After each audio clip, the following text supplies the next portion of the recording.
Hi, and welcome to Always Dolls.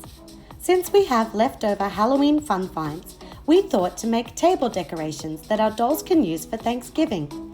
These ideas are simple, use up crafting scraps, and can be customized to suit a traditional or modern aesthetic.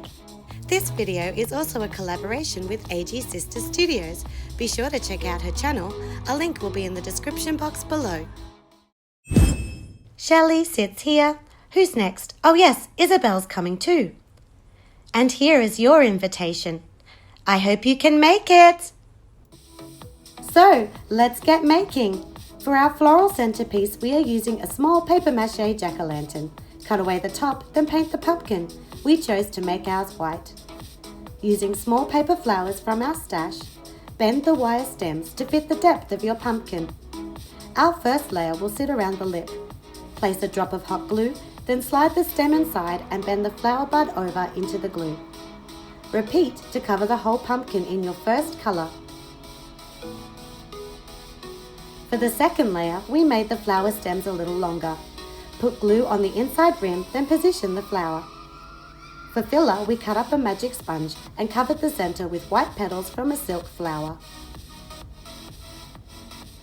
To give the centerpiece some height, we added more flowers in purple.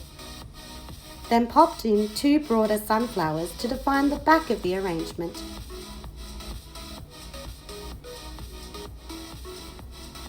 Next up are tiny wheat bundle place card holders.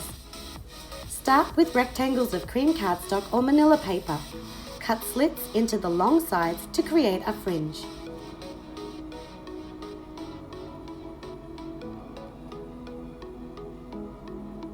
Roll the paper around a toothpick or skewer to make a tight tube.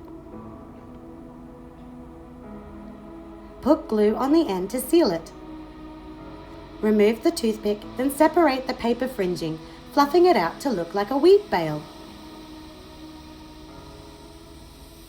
For extra detail and to give our wheat bundles more stability, we want to attach paper pumpkins.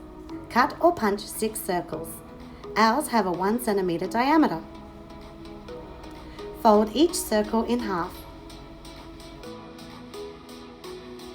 Here we used a mini apple punch to make tiny apples too. Put glue on the back of all your discs. Now attach one half of a circle to another circle half. Keep going until you have connected all 6 circles. You can see variations of the paper lantern technique in our paper lantern decor video.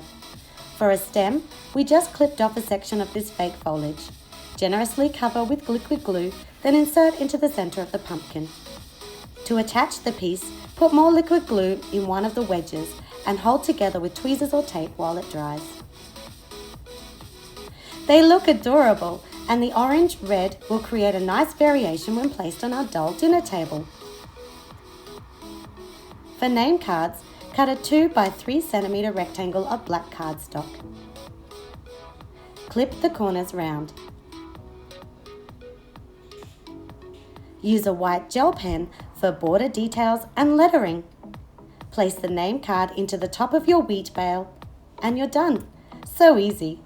Moving on. We have these thin paper tubes that are super versatile and would be great for doll candles. On non-stick paper, squeeze out a large drop of hot glue, then place the end of the open tube into it.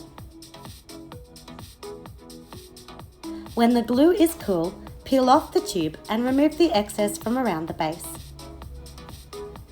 Now, repeat the process to seal off the other end. Apply hot glue to the top, building it up to make a dome shape. While still hot, insert a short piece of florist wire or paper clip into the glue for the candle wick. If you want the candle to look used, draw lines of hot glue down one end to mimic dripping wax. Paint your candle. We chose orange, bronze and blue to coordinate with our floral centerpiece. When laid out, the white pumpkin base seemed too bland, so we changed it to blue, and now the pumpkin and accent candles really pop. We hope you enjoyed these festive Thanksgiving decor ideas and give them a try for your doll's next dinner party. Hit the like button and subscribe to Always Dolls for more miniature crafting fun.